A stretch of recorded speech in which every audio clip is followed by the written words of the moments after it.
Masala bond ഇടപാടിൽ മുഖ്യമന്ത്രി പിണറായി വിജയനും മുൻ ധനമന്ത്രി ഡോക്ടർ ടി.എം. തോമസ് ഐസക്കിനും എൻഫോഴ്സ്മെന്റ് നോട്ടീസ്. 3 വർഷത്തിലേറെ നീണ്ട അന്വേഷണത്തിനൊടുവിലാണ് നോട്ടീസ് നൽകിയത്. ഇഡിയുടെ നടപടിക്ക് പിന്നാലെ കേരളത്തിന്റെ രാഷ്ട്രീയ രംഗത്ത് വീണ്ടും വൻ ചർച്ചയായി മാറുകയാണ് മസാല ബോണ്ട്. തിരഞ്ഞെടുപ്പ് കാലത്ത് വീണ്ടും വിവാദം. എന്താണ് ഈ മസാല ബോണ്ട്?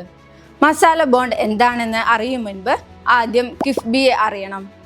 സംസ്ഥാനത്തിന്റെ അടിസ്ഥാന സൗകര്യ വികസന പദ്ധതികൾക്ക് ഫണ്ട് ഉറപ്പാക്കാനായി രൂപീകരിച്ചതാണ് കിഫ്ബി.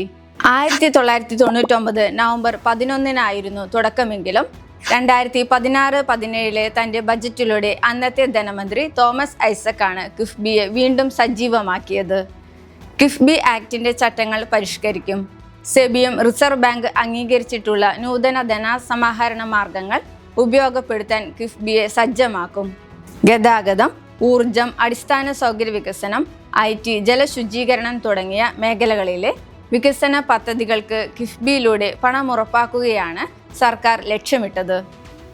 2018 മസാല ബോണ്ട് വഴി പണം സമാഹരിക്കാൻ കിഫ്ബി തീരുമാനിച്ചത്. ലണ്ടൻ സ്റ്റോക്ക് എക്സ്ചേഞ്ചിൽ നിന്ന് മൊത്തം 5000 കോടി രൂപ സമാഹരിക്കാനായിരുന്നു പ്ലാൻ. ആദ്യ ഗഡുവായി 1500 കോടി രൂപയും ലക്ഷ്യമിട്ടു. ഇന്ത്യയിൽ തന്നെ ഒരു സംസ്ഥാനം ഇങ്ങനെ വിദേശത്തു നിന്ന് കടപ്പത്രം വഴി വികസനത്തിന് ധനസമാഹരണം നടത്തുന്നത് ആദ്യമായിരുന്നു.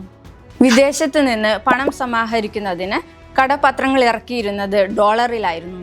ഇതിനു പകരം ഇന്ത്യയിൽ രൂപയിൽ തന്നെ ഇറക്കുന്ന കടപ്പത്രങ്ങളെയാണ് മസാല ബോണ്ട് എന്ന് വിളിക്കുന്നത്. ഇങ്ങനെ രൂപയിൽ കടപ്പത്രം ഇറക്കുമ്പോൾ ഡോളറിന്റെ മൂല്യവർധന, രൂപയുടെ തളർച്ച എന്നിവ ബാധിക്കുകയോ കടബാധ്യത ഉയരുകയോ ഇല്ലെന്നതാണ് നേട്ടം.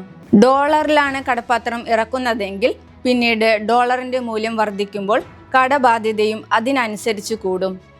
മസാല ബോണ്ടിൽ ഈ ടെൻഷനില്ല. ഇന്ത്യ മസാലകളുടെ നാടായതുകൊണ്ടാണ് ഇന്ത്യൻ രൂപയിൽ ഇറക്കുന്ന കടപ്പത്രത്തിന് മസാല ബോണ്ട് എന്ന പേര് വന്നത്. ഓരോരോ രാജ്യത്തിൻ്റെയും കറൻസിയിലുള്ള ബോണ്ടിന് ആ നാടിൻ്റെ പ്രത്യേകതയ്ക്ക് അനുസരിച്ചാണ് പേരുകൾ. ചൈനയിൽ ഡിംസം ബോണ്ട്, പാണ്ട ബോണ്ട്, ജപ്പാനിൽ സമുറായ് ബോണ്ട്, ഓസ്ട്രേലിയയിൽ കങ്കാരു ബോണ്ട്, ന്യൂസിലാൻഡിൽ കിവി ബോണ്ട്, UK-യിൽ ബുൾഡോഗ് ബോണ്ട് എന്നിങ്ങനെയൊക്കെയാണ് പേരുകൾ. കോർപ്പറേറ്റ് കമ്പനികൾ, ധനകാര്യ സ്ഥാപനങ്ങൾ, സർക്കാരുകൾ തുടങ്ങിയവയാണ് മസാല ബോണ്ട് ഇറക്കുന്നത്. ഇതുവഴി സമാഹരിക്കുന്ന പണം ചട്ടപ്രകാരമുള്ള വികസന മൂലധന പദ്ധതികൾക്കു തന്നെ വിനിയോഗിക്കണം. സ്ഥലം വാങ്ങുക, ഓഹരി വാങ്ങുക തുടങ്ങിയ ഇടപാടുകൾ പറ്റില്ല. 2019 കിഫ്ബി ലണ്ടൻ സ്റ്റോക്ക് എക്സ്ചേഞ്ചിൽ മസാല ബോണ്ട് ഇറക്കി 2150 കോടി സമാഹരിക്കുന്നത്.